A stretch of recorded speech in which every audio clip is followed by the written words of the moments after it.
This is the big one. The number one iron on the market is almost invariably in this category, or at least one that touches on this category a little bit. When we look at how we score, how we weight distance, forgiveness, and accuracy, this is the most evenly balanced of any iron test we do. Welcome back, ladies and gentlemen. No putts given. How you living? Tony, did you know that the Eiffel Tower can be 15 centimeters taller during summer than it is during winter? I did not. Heat, I gotta tell you, metal expands. Heat, metal expands. Right. Yeah, I don't know that I care, but I guess good you to should. know. Random factoids. There may be prizes, Okay. people. Pay attention. All right. We got a lot to get to in this episode. Hot dang, Rose Zhang. We got to talk about her. We got to talk about getting fit for drivers. We got new equipment that's been out. A couple questions for people. All sorts of things. But, Tony, were you born yet in 1951? No, sometimes I feel like I was, but no. That is the last Still missed me by a few time. decades. Right, that's the last time on the LPGA tour that an amateur making her first professional start won an event in her first professional start in 1951. That was the last time it happened until Sunday, June the 4th. Rose Zhang, who has, amateur accolades all over the place, right? Two-time back-to-back NCAA champion, Augusta National Amateur winner, number one. The superlatives, right? They go on and on and on and on. It's a list. It is a list. She wins in her very first professional start at the Mizuho. I guess technically her first start as a professional. As a professional. Her first start as a professional. She has played in professional tournaments, right? Yes, but this is the first time collecting the paycheck. Paycheck. Right? 70 plus years since that has happened. How impressive is that to you as a, just from the golf space? Like, how impressive is it? Well, on one hand, I said it's not her first professional tournament, but still to go out, turn pro, go out and win the first time out of the gate, which, like you said, hasn't happened in a long time. It's impressive, and I think this may be a coming out party of sorts for the LPGA's next great superstar. It seems like it's inevitable. We've said that before. It seems like every couple of years there's the inevitable next big thing, but right. I know this seems a bit more inevitable than other inevitabilities in that particular category. Yeah, I'll be the first to say that women's game does not get the love that it richly deserves. The superstars that are out there, personalities, honestly, in a lot of ways, it feels more approachable, I think, at times. And you have these phenomenal golfers out there, and they just don't get the exposure that they should. And in fact, yesterday it took some kind of wrangling and last minute adjustments basically to kind of revamp the schedule for the day in order to televise portions of that tournament. If that had not happened, people very well could have missed out on some of these things. And I just think, it's, I don't know. Is that going to change? Are we going to see more women's golf? Because frankly, there are parts of women's golf I like to watch better than men's golf. It does seem to be changing. Like, it's better than it was for sure. I don't know. We've seen even the men's game, right? You get weird interruptions and it's time to cut over to Peacock. And now let's right. jump you over watch to on 3 different channels in order to see a whole tournament. Yeah. So I think golf kind of habitually hoses itself in that way anyway, or allows its sponsors to deal in ways that maybe it doesn't with other sports. But it's a better situation than on the CW, unless the affiliates would rather show reruns of Dawson's Creek or something like that. Tree Hill, Tony. I'm a big One Tree Hill guy. Yeah, I know. But I think it's getting better. And as far as Rose Zhang is concerned, hype amateurs or turning pro on the LPGA, I think this is kind of the most buzz since Michelle Wie. I, So that was going it's to be my almost next fitting, question right? was, yeah, So and fitting that Michelle Wee, right, was there, her tournament, and uh, they're wearing some fantastic Travis Scott Jordan 1 lows. I'm sure you noticed that, Tony. I'm sure you did, but I saw Rose's boas. of course you did. Well, I took a quick peek into her bag too, and I thought, again, total disclaimer: we're not making any suggestions or generalizations around the ability of golfers on the LPGA tour and equating that at all to anybody else. They're phenomenal world class golfers. They would beat, again, the All very of best, you. all of you, everybody.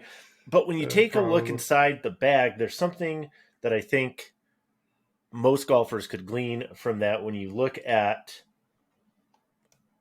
bag setup, equipment, shaft flex, etc. Now, again, Rose Zhang isn't going to hit the ball 180 miles an hour off the tee, but she can cruise in the 150s. She hits the ball hard. She does kind of the same hip thing that Rory does, where her trail hip actually moves backward as it's kind of like a braking mechanism as she gets through impact. She generates a tremendous amount of power in her swing, an unbelievable amount of core strength.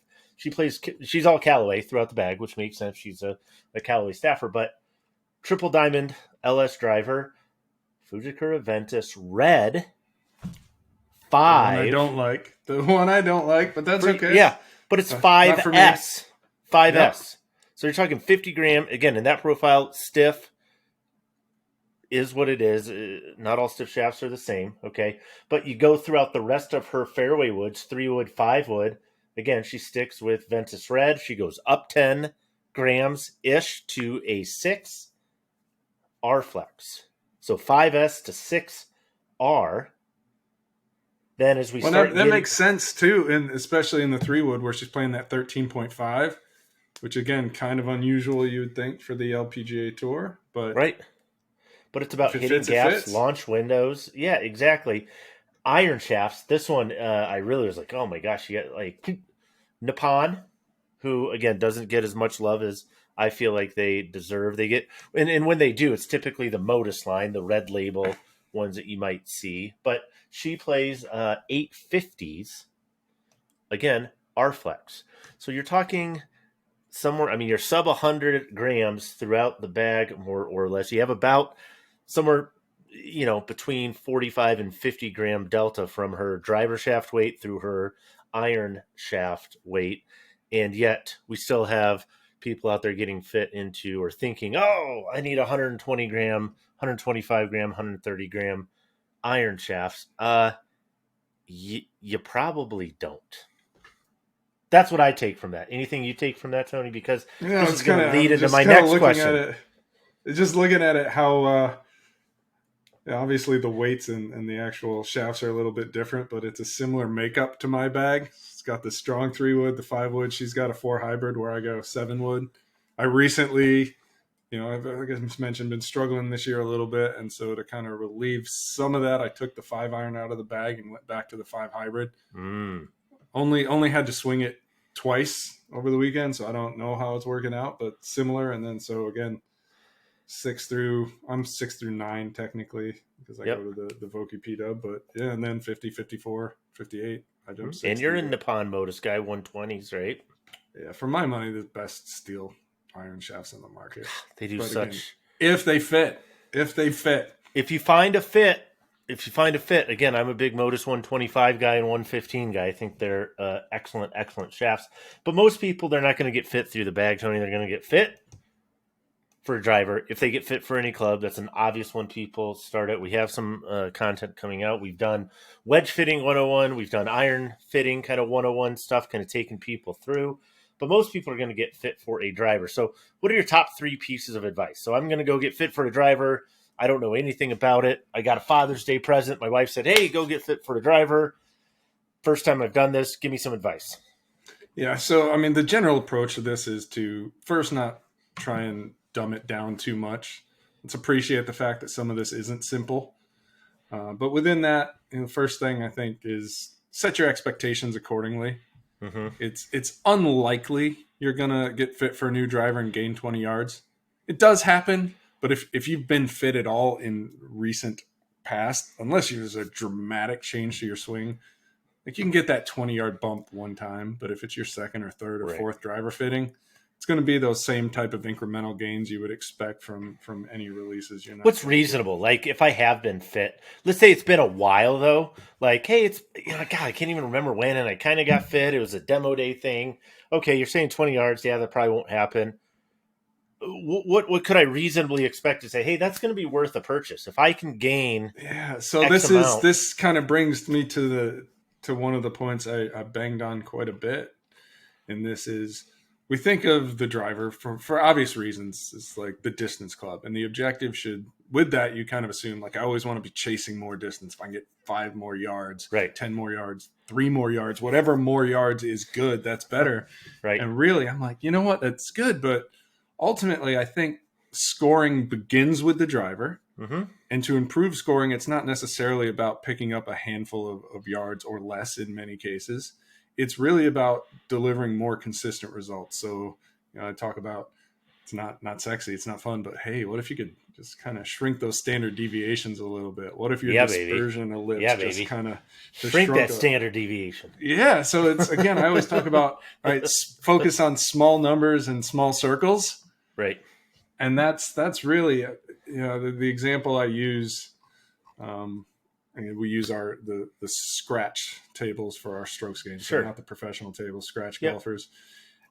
And if you, and I use a lot of like a 5-6 yards, hey, if you could gain 5 or 6 yards with a driver, but if you hit a shot and that puts you off the tee, you hit your driver and it leaves you 150 yards into the green. Okay. Your strokes gain value, the expected number of strokes to complete the hole. Mm-hmm. If you put that ball in the rough, the equivalent number is at 99 yards.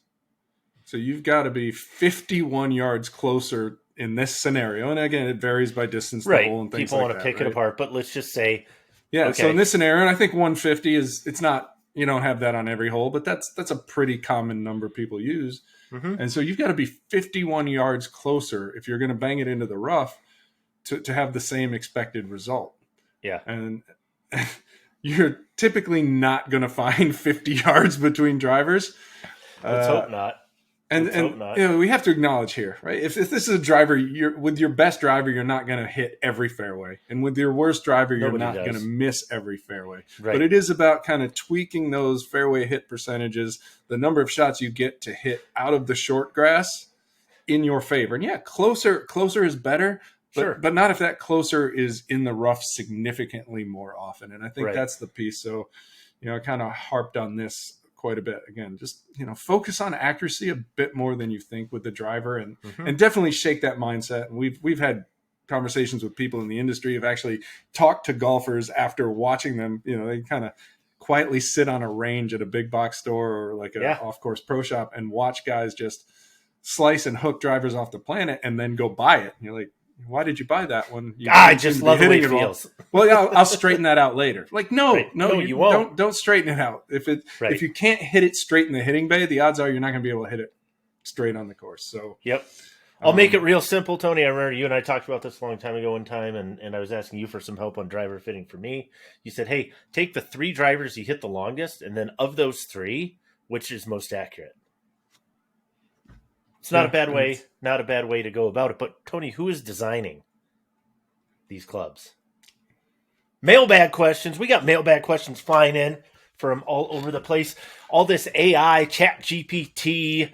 I don't know what's the one that makes images. I was talking with my mother-in-law. She was beside herself. Former English teacher, beside herself with the idea that somebody could compare and contrast different transcendentalist authors, and just by asking a computer a prompt or whatever. But Tony, are humans even designing these golf clubs anymore, or who is actually designing my driver? I think it's a combination in most cases of humans and machines. It's interesting. So the actual question this came from was like what companies are using AI? Right. And AI has become they all are this catch-all, right? Anything you can. AI is is almost like if you're using it for marketing purposes, Right. it's almost whatever it is you want it to be. Yeah. Certainly, Callaway kind of ran out to the front, put the stake in the ground as the leaders in AI. I think they would tell you they still are. Obviously, we can't say for sure. But Right. they were the ones that kind of got in early and made it a thing. But we know Mm-hmm. if you're talking about, hey, who's using computing horsepower, and I think of it as sort of predictive. That's basically AI is Right. sort of just a series of predictive algorithms.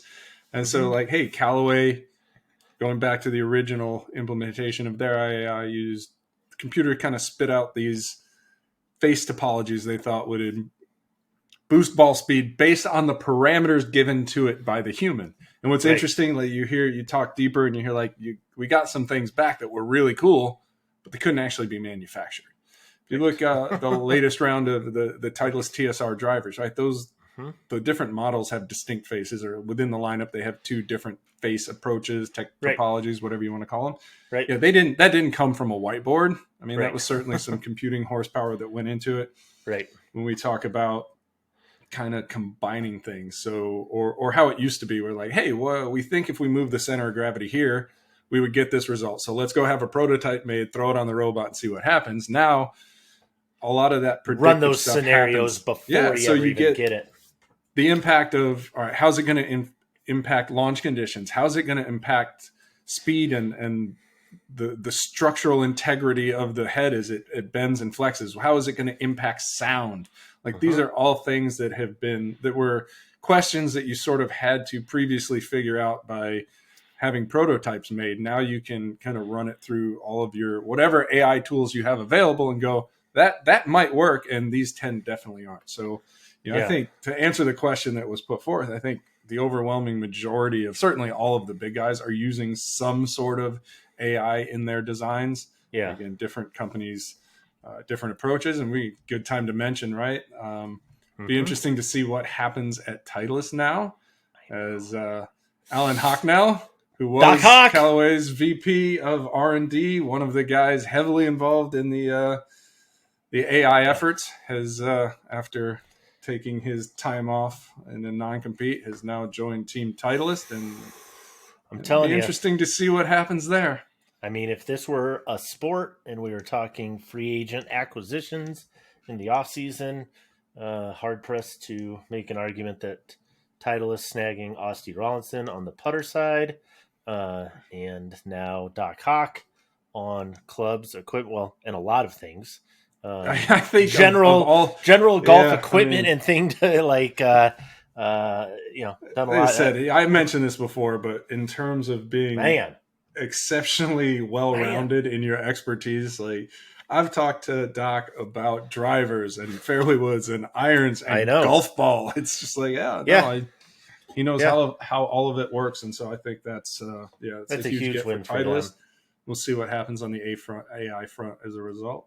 We may have a little insight on that coming up in another segment here shortly. But tech talk stuff, Tony. Lots of tech going on in the world around in the last couple of weeks. We had a test that came out. Game improvement irons, different than our players' irons test. So game improvement irons. Hit me with the top 5 real quick for people that maybe haven't seen that yet. Top 5. Give it to me. For the second year in a row. So little background. Our current methodology for testing, we test new stuff. So anything released since the previous test, plus we retest the winner. And we have a back-to-back 2 in a row for the TaylorMade Stealth. So that's our number one, finishing ever so slightly ahead of the Cobra Aerojet 1 length, which finished ever so slightly ahead of the Cobra Aerojet variable length. So very strong showing with Cobra. It's also nice when we see similar results from 2 very similar irons, especially looking at our 7-iron data where the clubs are identical. So that's you'd hope the data would yield that, but we get Shrixon again, ZX4 MK2, followed by another top 5 for Mizuno.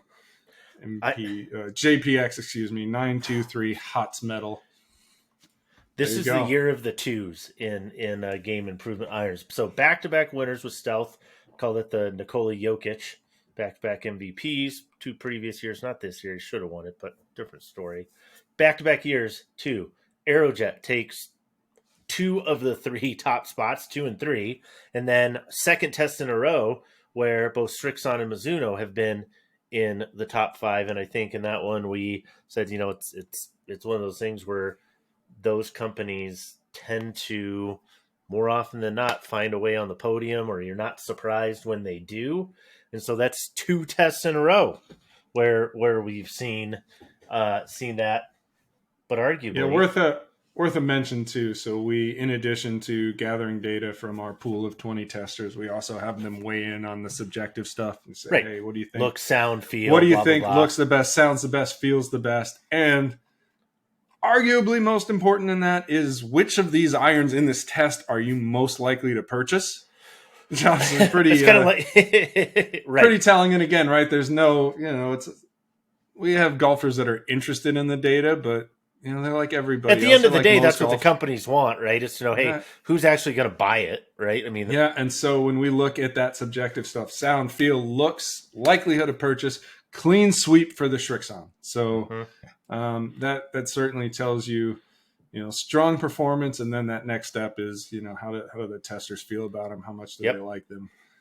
Very clean sweep. Like, TaylorMade Stealth, we tested it when it came out. You and I hit it. Like for a game improvement iron, launch is really high. Certainly one that can offset for a lot of golfers, not everybody, but can kind of offset the lower spin. But I don't think either one of us would tell you that the feel matches a forged iron or is even in that class. It's noticeably game improvement, but performance wise, exceptionally strong. So clearly, there you have it. Clearly, which kind of leads us to another exciting thing. And they popped up this week at Memorial, or last week, I should say, at Jack's place.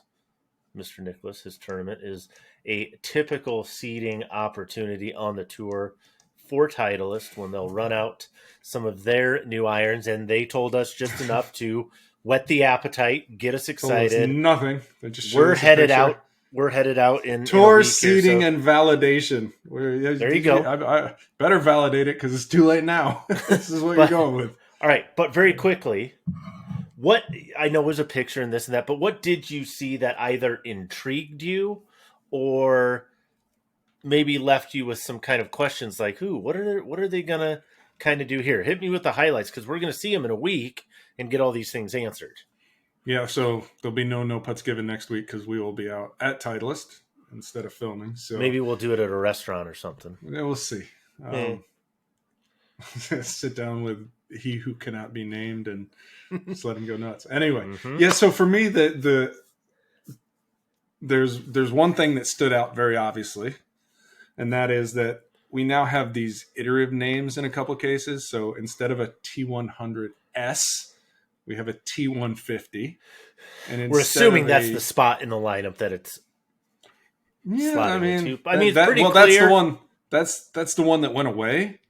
What I'm saying. And the T100 is not going to be significantly involved. Like, they're going to throw the best of what they have at it, but that is, I mentioned this in the write-up, other than the Pro V1, the single most don't screw it up product in the Titleist lineup. So even more than Vokey, even more than SM9? I think so. Okay. So T100 kind of looks... It's a little harder to screw up a wedge, I think. Hope so. But yeah, so... These kind of these 50s, like these those, because they're new and different, that to me is intriguing. And then so you had a 150 in there. What was it? So you had T100, T150, which we're guessing is the T100S replacement. Sure. Yeah, then you have T200. We'll talk about. But what's the other 50? 250? 350. 350.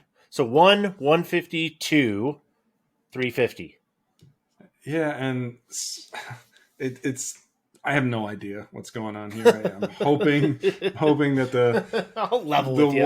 Honestly, I'm hoping the 150 designates that, hey, it's not just a T100 bent strong this time. Yeah. So maybe a little bit different technology in that. And then the T200 remains the curiosity for me because, that's for my everything biggest that question mark. is really strong in the Titleist players lineup and the things they've done to improve the game improvement offerings with 300 and 400 series, the 200 to me has just been two whiffs in a row where it's just like, where does it fit? What is it supposed to be? Kind of lacking a clear identity. I think bigger, kind of had maybe the look that wasn't for the typical Titleist player with the original. The most recent one, it just seemed to me big for what I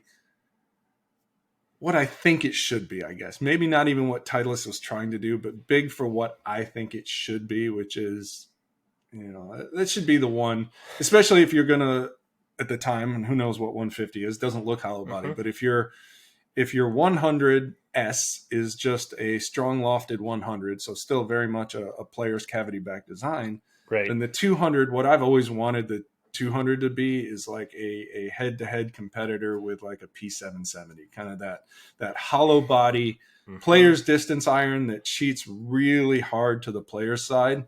Yep. And it seemed kind of, and then on the other end, like using that TaylorMade example, you have P790, which is sort of that mass market prototype, just the Goldilocks iron, right? This just kind of feels right for everybody kind of thing. And when you look at who plays that, like that, the handicap of the guys who play that is anywhere from plus to like 18. And, that's kind of like your average range. It just has massive sell appeal. It to anybody. You can fit a lot of people in. It has massive market appeal. And so like the T200 to me always kind of felt stuck between those two. I think there's a big opportunity too. Because if you look at, again, we talk a lot of Mizuno, we talk a lot of Strixon. They've habitually been on our leaderboards for most wanted testing. And if you look in the last, particularly this year with Strixon, Mizuno's been doing this for a little bit, but one thing that I think has made them more attractive to a lot of different players is they're creating their iron lineup with the intention of blended sets, and not just the idea of, hey, you can do this. Like, oh yeah, of course you can order da-da-da. But like, as puzzle pieces where it's like, hey, if you want to combo this iron and this iron and this one, we're going to make sure that things match up, meaning specifically, how does a top line look? How does the amount of offset look? Sole width, aesthetics. So that it's not like, hey, you're playing two different irons that you're blending together. They really are designed to cut at the 5 or 6 or 7 iron, or wherever you want it to, and swap into that next one. That's where I feel like the T200 hasn't had a confirmed identity yet. Like, is it a standalone thing? Is it the one that people that have the 100 but want a little more forgiveness in 4, 5, 6 iron? Maybe would you blend with that one?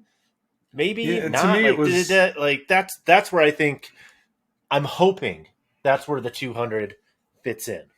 Because for me, it doesn't work with 100s or even 100S. Like the loft kind of favors the 100S, but it's, when you talk about, again, things like sole width and that top line and even the blade length, it's a pretty radical jump. And I would almost argue that the better blend would almost be 300s at the bottom of the bag. And then when you get into like 7, 8, 9, maybe you go a little smaller into a T200. So kind of the opposite of what I think the typical, the golfer most likely to purchase a blended set probably wants. I think, again, the logical combo is a 100 200 kind of blend, and it just didn't work for me. Like, just visually. So we're going to learn more. You may have questions. We might talk about this a little bit later as well. Are you feeling fast today, Tony? Speed golf? Are you feeling fast?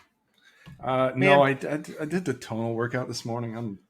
You have a tonal chair? I do. I love it. Oh my gosh! I was going to say, I thought I noticed your shoulders looking a little broader. Maybe we're trying to slim down a bit. We're working on it. It's a process. So we get getting in reps. We got drivers, we got irons, we got all these things that cost a lot of money in the world, and we've talked about this before, where there's marginal improvement. If you're dialed in last year, you don't really need to change anything this year. If you're dialed in, I mean, come on. Victor Hovland just won again this week. He's playing last generation, right? Paying G 425 driver. He's playing I 210 irons again. Previous generation. Not saying those are bad clubs; they're phenomenal clubs. But if you're dialed in, you're dialed in. but what are things that you can do that cost nothing or very, very little money comparatively to maybe get a lot of bang for your buck in terms of this could really help me on the course? I got 5 things for you, Tony, and you're just going to give me a score 1 to 10 in terms of Love this. the amount you have to think invest. You don't have to think; you just got to answer the amount invest versus a potential reward. So, item number 1: new grips on all your clubs. How old are my old grips? That's so if they're A year. brand You new, haven't regripped in at least a year. 6. 6. I like to think you can get 2 years out of grips. Okay. I don't think you can. I think it's 35 rounds. I think you should regrip every year. I give it like a 7 or an 8 because I think it feels like putting on a brand new pair of socks. Are you on a take from Big Rubber? Oh, big rubber guy here. All right. Ball fitting, not playing scuffed golf balls. So more than a ball fitting, throwing out golf balls. Quit using a golf ball when it gets dinged up. Yeah, that's a solid 9. I mean, take the guesswork out of it. We know, like, hey, a little paint defect, no big deal. As soon as you kind of disrupt that cover, bye. Get rid of it. Get rid of it. It, like you always say, Tony, if you don't pull that ball out of play, it's going to pull itself out of play probably in the next swing or two, right? Like that's going to happen. It will find its way eventually. It will find its way eventually. We're going to talk more in future episodes. Some of these companies that are out there doing great stuff, Decade, Golf Shot, Swing You, some of these other ones with really helping golfers make better decisions on the course in terms of course strategy. So picking targets, let's just call it game management, course strategy. You've never used one before. Don't do dumb stuff. But if you've never used course strategy, scale 1 to 10, starting to use something. Yeah, I think 10.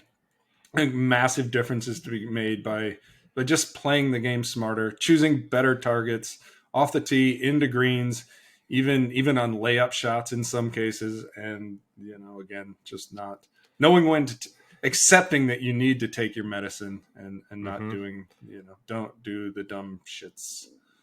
Throw out a Lou Stagner reference there as well. Yeah, I mean, it's clear. Yep. I think there's strokes for average golfers like me, probably golfers like you, even closer to scratch. Like there are quantifiable strokes to be saved almost every round simply by making good choices in the language that we spoon feed my daughter. Very quickly, I shot 73 on Friday, which was how many holes was that? It was all 18. I shot 73 too, but then I had others it was left. all 18. Yeah. I Okay. double bogeyed on the back nine. I double bogeyed a par 5 and I bogeyed a par 5. I threw away 3 strokes, not using good principles. Could have been a much better round. All right, take a lesson from a pro that's recommended. Somebody say, hey, so I asked you, Tony, hey, who should I get a lesson from? You're like, hey, I worked with this guy. So it's not just like going down the yellow pages or the internets and saying, I want to take a lesson, but let's say it's from a person that you know or has come highly recommended. You're going to go pay $150 for that lesson. Scale 1 to 10. What would you expect?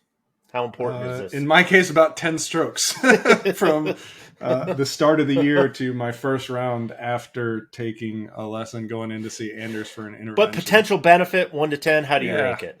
I mean, I think in terms of year-over-year handicap, 5 strokes. So, that's a lot. That's got to be 8, 9, 10. That's on the. It's 8+ for me too. It's more than you're probably going to get. And again, maybe you're horribly fit and you're getting fit for the first time, et cetera, et cetera. But chances are that's better than you're going to get from buying a new driver, new irons. Mm-hmm. Maybe make a case. Maybe new wedges would have significant benefit if you love playing the wedge card. You're all about because you see guys with like 10-year-old wedges. Like, should I get new ones? I'm like. No, yeah, just keep giving me your money. Yeah, whatever. All right, last one. Wearing the correct pair of shoes. It's intriguing. I don't know. I'm going to pass on this because we've people say you can gain speed and that lower stability creates straighter shots. Lots of things said. Certainly wearing shoes that fit will probably help. Right. In terms of actual value on the scorecard, I'm going to pass because I we're gonna look at this. I think We're going to this year test this one. This one was a it's teaser intriguing, one but because we're going to dive into this one I don't a know. little bit I don't know. It's fascinating. deeper. He is Golf Spy T. I'm Golf Spy C. You can find us on the interwebs all over the place. Tony, how many centimeters was it that the Eiffel Tower can expand or get taller during the summer? Do you remember? 15? 15. You're right. That wraps up the show. If you want to stick around for the after show, we'll be right back here in just a moment. Until then, we're out.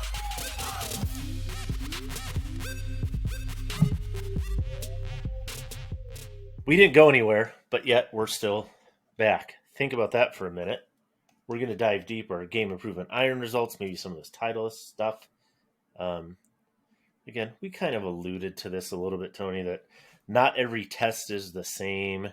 We changed the criteria, weighted categories. We know we talked players' irons, people that tend to, again, we're talking lower handicap, maybe a little higher skill, better ball strikers.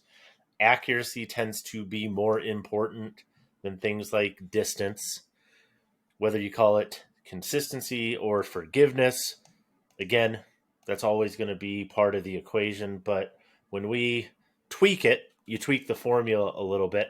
How does that change when we look at game improvement irons in terms of what is this buyer probably looking for? What is this consumer wanting? And whether they know it or not, what are we trying to give them the best, possible information, whether they realize that's what they maybe need or not? I think the game improvement category, on top of being the category in which the highest percentage of irons are purchased, so this is a category golfers buy.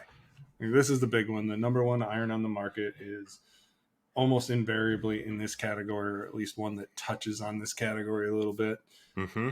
And so, we think too, it's interesting. We feel like this continues to evolve.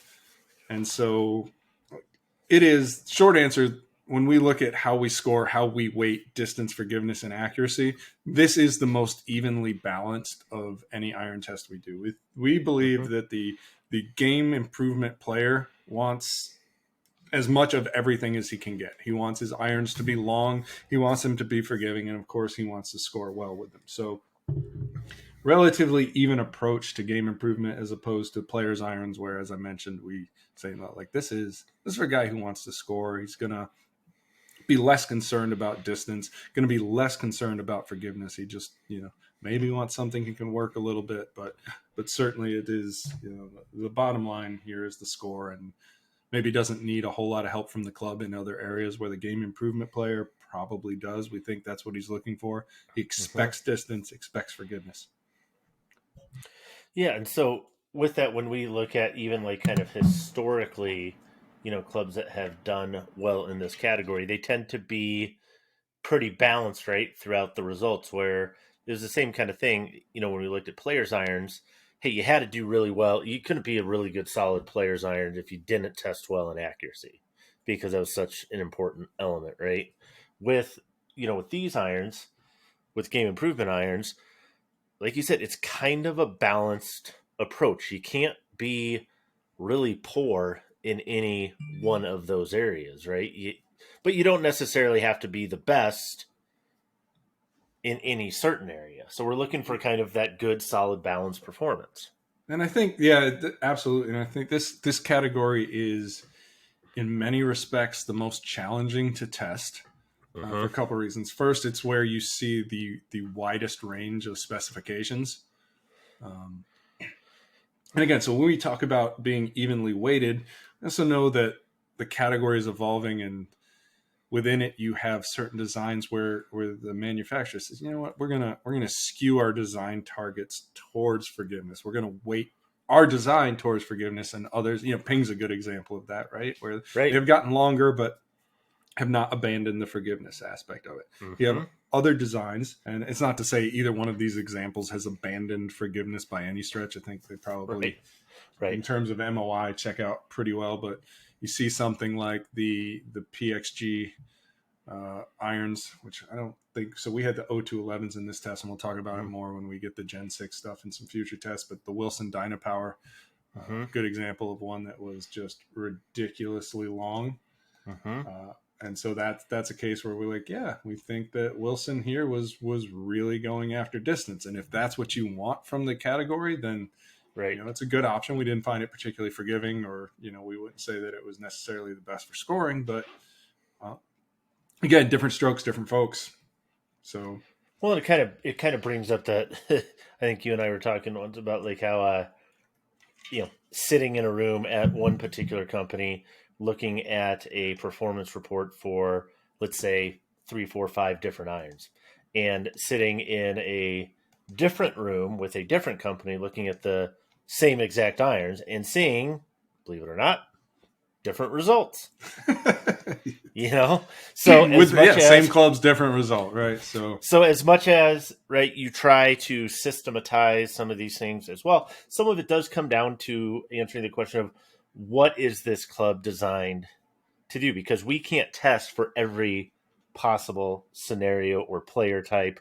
Or like you said, maybe this year this company said, "Hey, because of our iron lineup, we're going to push game improvement closer to a player's distance concept. So we're going to tweak our formula a little bit." Well, if we don't tweak our testing criteria the same way, that iron may test differently based on how we weight the categories. That's not saying one's right or one's wrong, just that it's why you can run different tests and get different results. And I think too, you're going to see it's slowly happening where there's the game improvement category is, to my mind, splintering. And so we've talked about, as you mentioned, right, some of these distance charge irons versus, like, once upon a time, it's where forgiveness was the talking point. And then you started to see distance creep into designs. And now you're seeing like distance just stomp in some cases. So, we've talked about this, probably mentioned this on the show before, but I think we're probably just 2 or 3 years away from a segmentation where our game improvement test becomes 2 separate tests where, I jokingly say, hey, you've got what I call traditional game improvement designs, more forgiveness focused, but not big heads and huge offsets and wide soles like you have in super game improvement, but kind of that traditional balance, sensible forgiving iron design. Right. And then what I call the hacker's distance category, where you keep the bigger footprints, bigger than a player's distance iron, but like distance charged by design, distance first, everything else second, and in some cases everything else third, because all we really care about here is distance. So I think we'll get to that point, but we're still I think that's a really good point, though, is the evolution of these categories. I mean, how many years ago had we been, let's say, testing for 15, 20 years, etc.?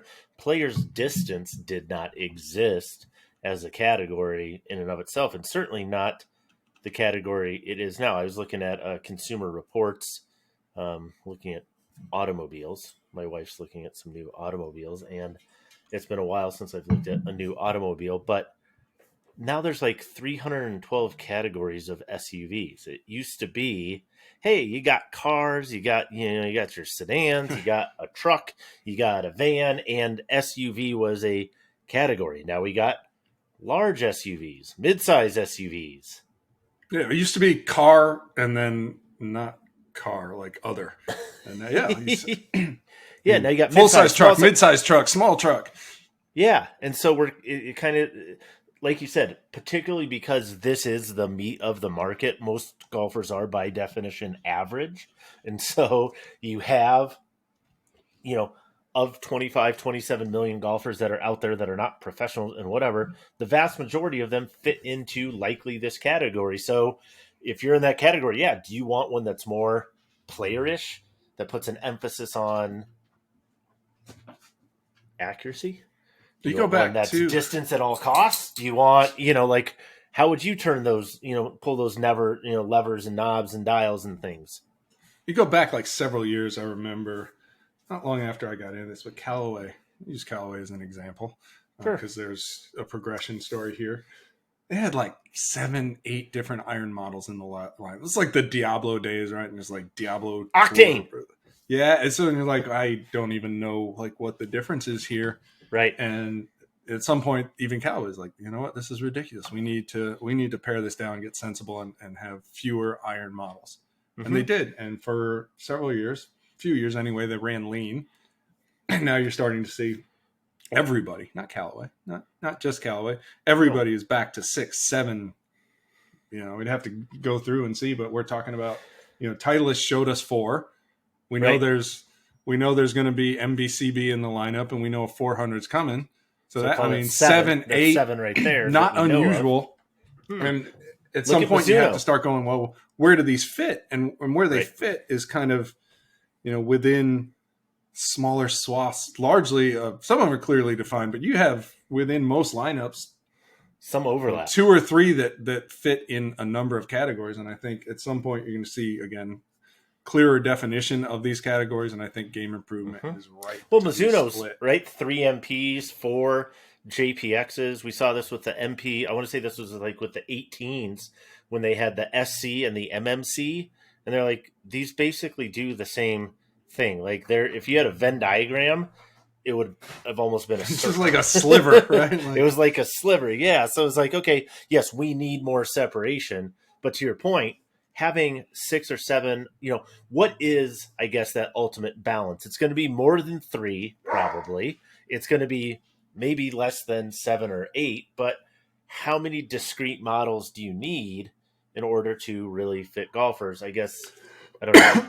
Well, and again, this kind of ties back into sort of the AI conversation, whereas you learn how to you know, tweak something and get an entirely different result at a more personal level for the player. If you say, hey, you know, this category is for the guy that does this, and this one for this guy, and now we're kind of like, oh, but he can also do this, and then within that there's a guy who also kind of does this and this, and you start to get, as you kind of just crank out these designs, they get to be more personalized, right? They better fit a smaller percentage of golfers.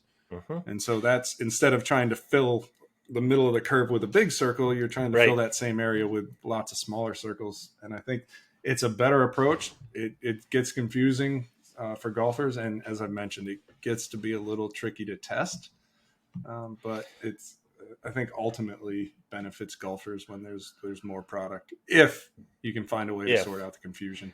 Yeah, and like we said, next week we're headed out to Titleist to see these new irons, and we mentioned the different models, etc. What is your biggest question mark for these, and what is your, I guess, biggest hope in terms of, you know, what would really, I guess, kind of, you know, blow your Bridgestone hat off if this were, you know, if this were to happen? But question mark and kind of biggest maybe opportunity or hope. So question mark, why all of a sudden do we have 50s, and why aren't they all 50s? So it's like it's like, so it, because the thing about the 50 is it suggests iteration, right? Like evolution of product, but it sort of at face value, suggests in-betweenness. Yeah, but at face value, it's like, yeah, but we only decided to evolve 2 of the 4. And we're looking at them, we know they're different. So, you know, sort of like, why did 2 of the irons get 50s, and why didn't the other 2? So that's a question. And then again, cycling back, I'll just keep banging this drum. What are we doing with the T200? What are we doing here? What's the deal? Have we made it what? And again, right, sample size of 1, arrogant, whatever you want to call me, but have you made it what I think it should be? Have you finally? I mean, again, we're in the Hat Proto C. We said the 03 TCs. They finally listened and made a Tony Covey. Have you finally gotten this right according to me? Yeah, exactly. Which is fair. I think my biggest question mark for them is, what is the overarching philosophy now of the lineup? Is it a blended set idea where you really want people to mix and match? Because that can be a nightmare for ordering and some SKU stuff and this and that or whatever. Are you really making a play for the blended set concept? Titleist, right, has historically been, or I guess a sweet spot for Titleist has historically been better players, right? CBs, MBs, like I said, the T100s, the evolution of the AP2s.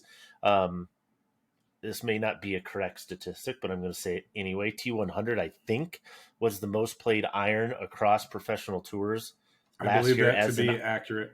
iron model. And so, Again, are there don't things screw that up. don't screw up? Like you said, it's these iterative things. What could they do to, one, not screw it up, but two, still somehow make it clearly better?